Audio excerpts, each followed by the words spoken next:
parang tabi niya to sa bilog na kinaban siyempre sa mga constituents mo sa Virac and sa mga inabot ng student broadcast. Hey po, good morning po sa Gabos. Lalong-lalo na po sa mga ganahog ng radyo periodika ngayon po. Yeah, naka-live magkita sa FB Live and of course syempre ang inot na Aputa Perme. Ano yung mga nag-udyok sa imo sa imong pagkandidato bilang provincial board member and you are the incumbent councilor of Virac. No. Sige po, go ahead PBM Albanyel. Okay, thank you Sir Birds. Bilang sarong public servant, gusto pong ipadagos ang satuyang pagserbe.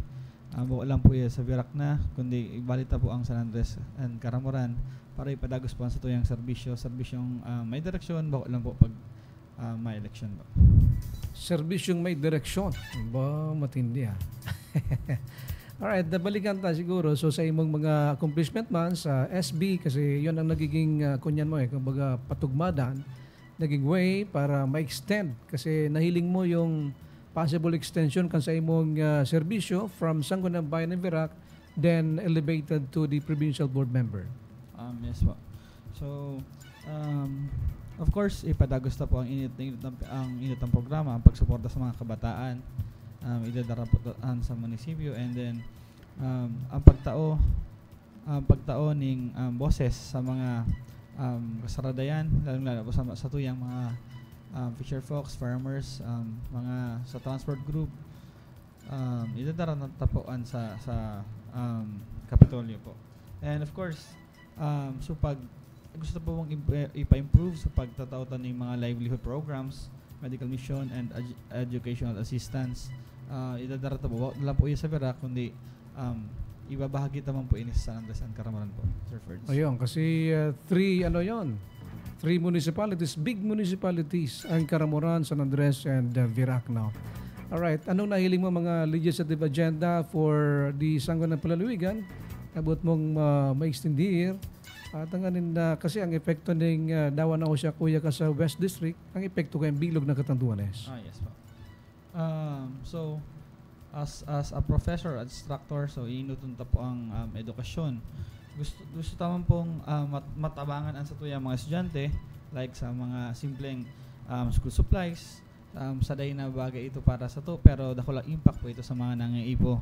Of course, scholarship assistance and learning support po like pagtao po ng mga projectors, monitors kasi mas iba na po ang learning sa visual kaysa po puro surat-surat lang po kita sa whiteboards and blackboards. Actually, saro yan sa mga kulang sa eskwelahan meaning, through legislation, makapag-legislate sa SP na maayudahan sa mga eskwelahan, elementary and secondary, target mo? Yes po. Yes po, public schools, elementary and secondary po. Saro yan sa kulang na pwedeng maitaw sa education. Alright, sige po, ano pang mga other naka-line up dyan? Of course, health. So, we have barang health programs, balak tang mga mobile clinics, and of course, ang nahiling-hiling mga program is sa mental health initiatives po. Mental health? Yeah. Alright, so sige, go ahead po. Next po is kabuhayan, ang pagsuporta sa mga parauma, parasila, and drivers and small vendors, as in micro businesses po. Uya sa tuyang nasasakupan po. Alright, sa microbusiness, ano ba ibig sabihin? Anong maging ayuda ninda or sistema? Kasi actually magayon yun na sa negosyo, kasi dakuli mga discourage magnegosyo, takulang yung benta or baka yung opportunity. Paano niya to yung mga microbusiness of course, masustinir?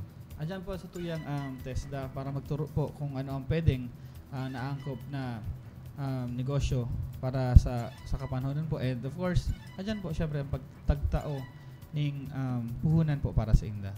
Yung puhunan. Yan po ang pinaka-problema ng sarong gusto magnegosyo is puhunan. And of course, syempre, magayon niya na approach ng gobyerno. So, puhunan na igunin performance kasi yes, lumataw lang kita din parang dole out. Yes po. Connected po. Iko-connecta po sa mga partner po like TESDA na magte-train po sa inda bago tapos inda isabak talaga sa negosyo. Kasi alam naman po ang business is up and down, dito isip kong ma-pursue or malulugi po. Kaya kay po handa naka-ready kasi sayang man po sa taon ng gobyernong pampunan sa inda kung malulugi lang po. Actually, maraya na, kumbaga, piga tabangan ta so mga existing na, mga ni ma-encourage man so iba kasi ang gobyerno ba nga, pero may pinatabangan so mga usual na so mga daing ngayon, no? Yes So po. this time, tatabangan mo din sa mga nasa medium enterprise. Yes po. Alright. Sige, go ahead. Next po is, of course, youth development. Padago sa sports, arts, leadership, and leadership development.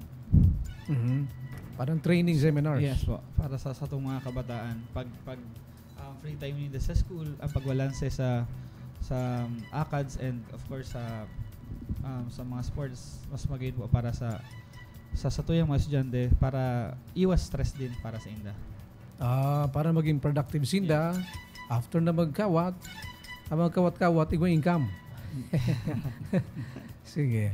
And lastly po, ang naisip po is, of course, the climate and disaster response kasi since na permit ang experience, Bentay po ang ready sa mga arugaining disaster like kahandaan para sa barangay, pagtauning trainings para sa mga tao sa barangay, so resiliency training and asin maayos na relief delivery. So dito man po tiga hangad na mag-agi po sa tuyang kalamit pero talaga dito maiwasan and napadako lang issue po ang pag-distribute kay ni mga relief di ko matigataram na may lapses pero di man po ito maiwasan. So ito po ang tuyang pag-adalan diyan sa SP po.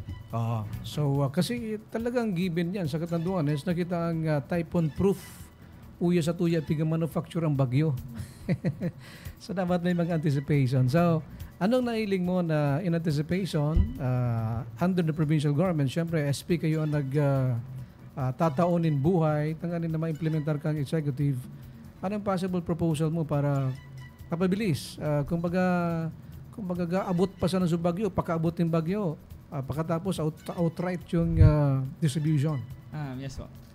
Mukha naman po kitang mga sinong panahon.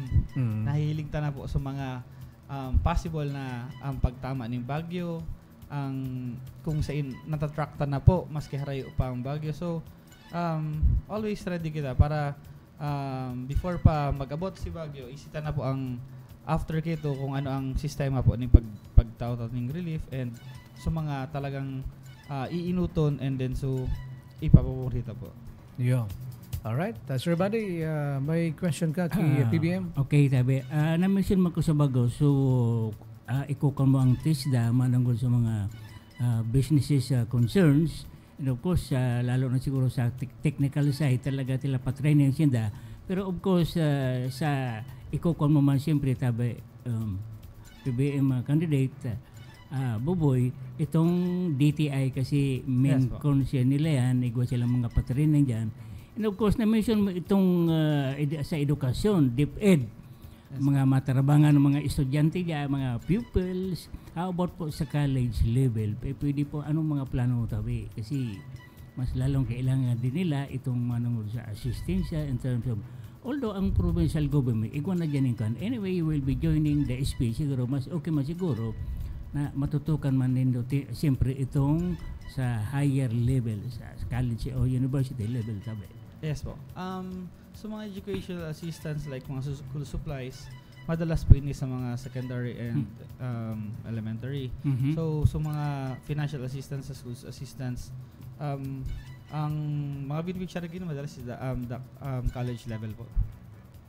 Okay, maliban sa sports activities na kung ngayon very active ka, nagsuporta sa pakawat, especially sa basketball, maliban po sa ano pang mga plano mo, na-mention mo itong leadership training, tamang-tama yan. Anong mga plano mong concrete plans para mapakusog ang leadership capability ng mga sangguniang kabataan? Kasi sa katanduan is there are 97 I think SK organizations na incomplete ang mga positions, so kailangan na hindi yan basta-basta ma-resolveran.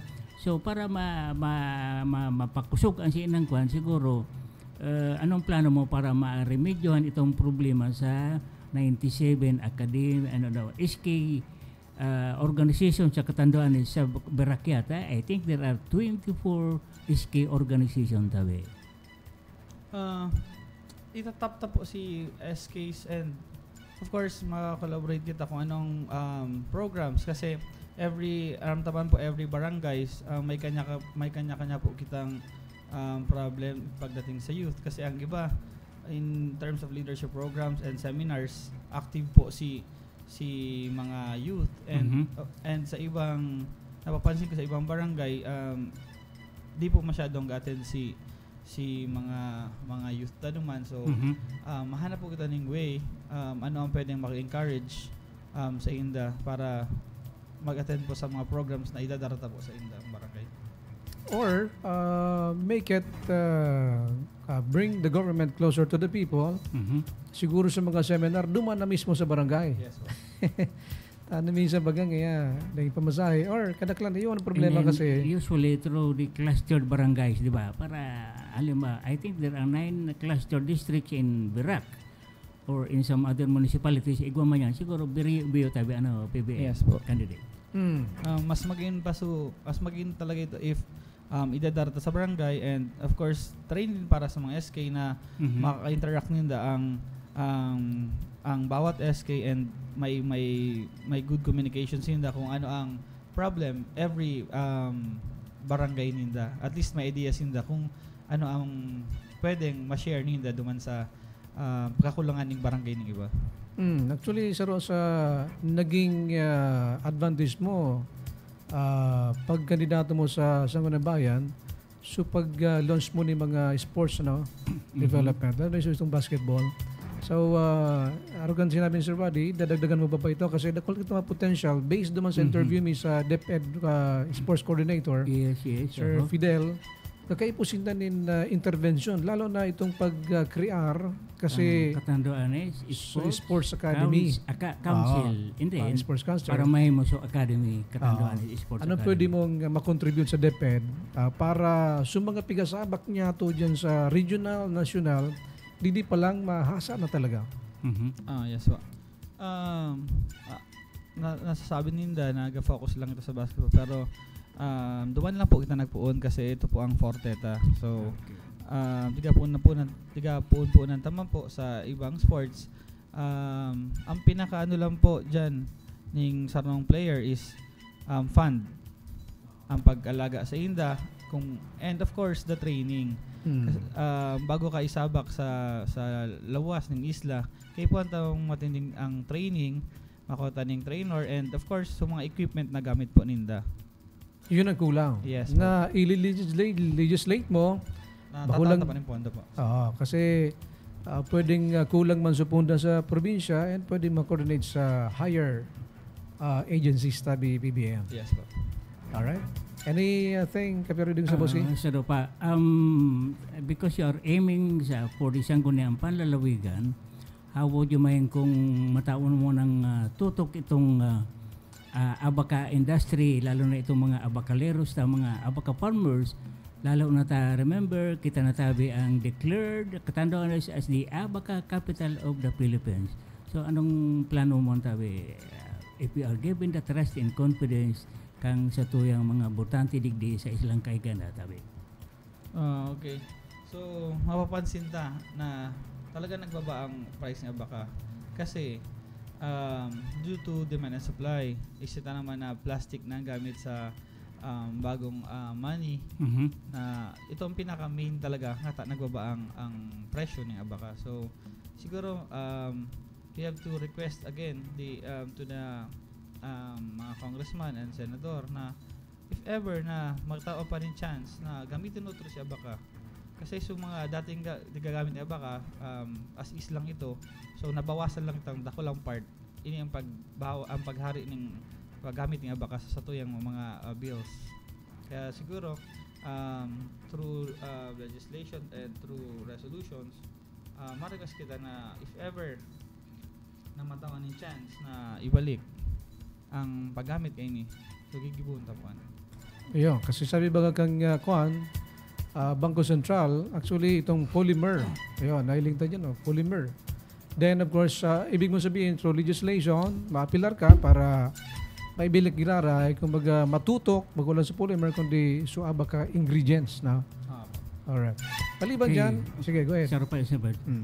Na-mention ta na, aram ta na, sabi nga ni Isimper, talagang kita ang manufacturer ng mga bagyo. Oya usually, oya nag-uumpisa kuno, sigon sa pag-asa.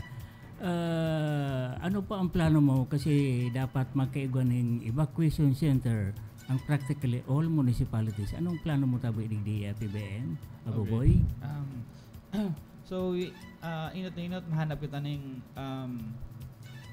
place or location kaso evacuation center kasi in requesting fund talagang yun ang nagka-prioritize ning sa tuyang mga senador man and congressman in sa safety ning sa tuyang mga kababayan ihanapan ta muna siya ning lugar kung saan pwede and then madali na siguro ang pag-request ka ning funding sa taas po. Igwa mo ang mga kabis ng mga congressman and senador, madali na makahagad ning fund para dyan po. So siguro through resolution sa Sangguniang Palalawigan, kung kaigwan ning ma-identify kang kada munisipyo, kung kada barangay, mga possible site for construction. Yes, po. Kasi saro baga sa problema din ito mga eskwelahan na kuminsan nararaot man, ano? So kung specifically intended for evacuation, baka makusog-kusog sa description. And then usually multi-purpose yan eh. Multi-purpose. Pwede magagamit ka na evacuation center and at the same time, some other related activity na talagang kaipuhan considering yung space concern. Yes po.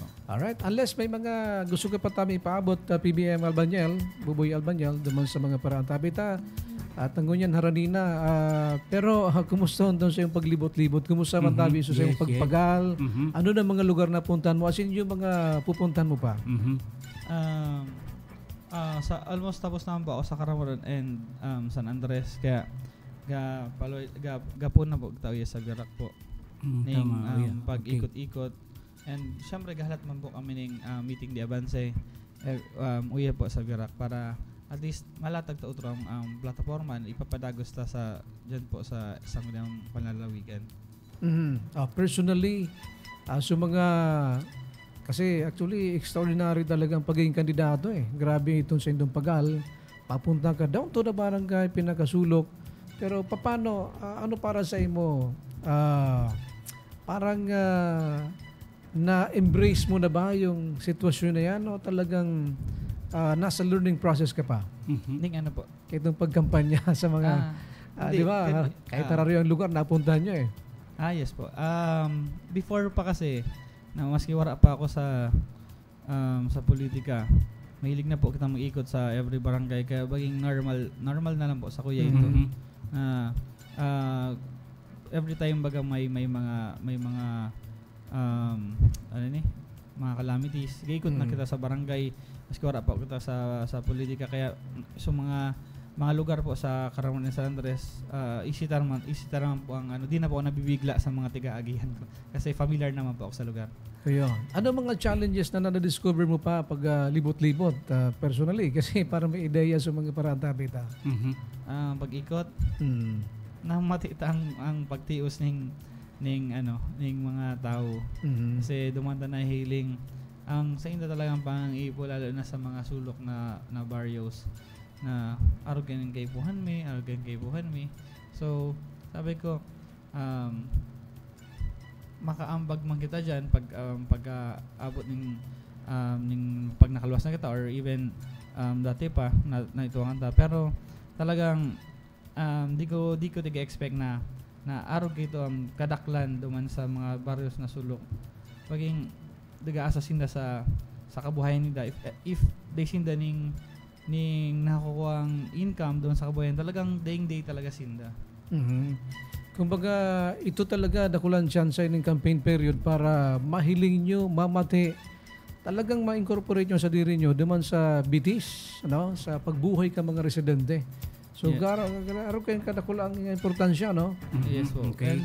And di ka sabi ko naman sinda na like napigibo ko sa Birak sa 3 years kong pagtukaw po. Pero nga pagtang sa barangay kaya nadadahong ta po ang mga ipo ning lambang Biraknon. So pag kita man po pigpalad, ikuton ta pa siyempre po ang per barangay, mabisita man po kita per barangay, maski out of our trabaho na as legislator, para maisiyan ta po kung ano talaga ang pang-iipon ning lambang sa kada barangay po. Okay. Mahirap ako siyempre. Sige, Sir Banel. Through the initiative of the Katso College of Law, magkakaigo po ning padibati manungkol sa mga kandidato from the congressman down to the PBM. Considering na you are running for PBM, will you be attending said important pagtaragboan nindo bilang mga kandidato? Tabi nga na alauna dyan sa Katso Auditorium, tabi? I-check ko po duman sa invitation kung nakareceive ako, and of course ma-respeto po kita sa grupo if ano ang plan po ninyo dyan. Okay. Ako, if ako lang ipapot, ready man po ako sa gabos na event or kung ano pang i-organize ng private groups, matin po kita dyan.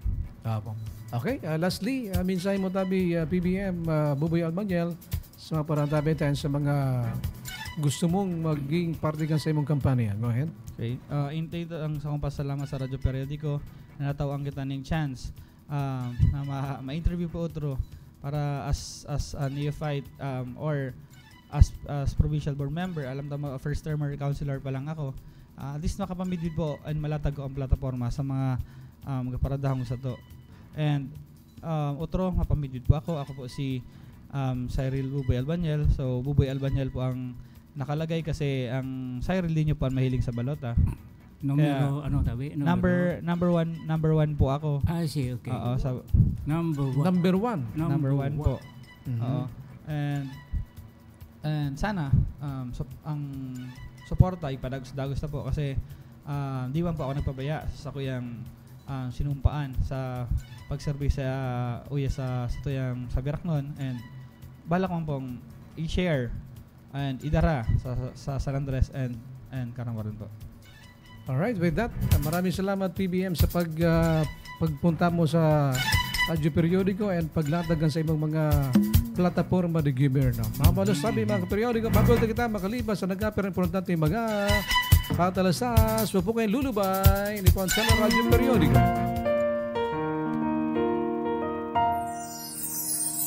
Pagod ka na ba? Gusto mo mag-relax?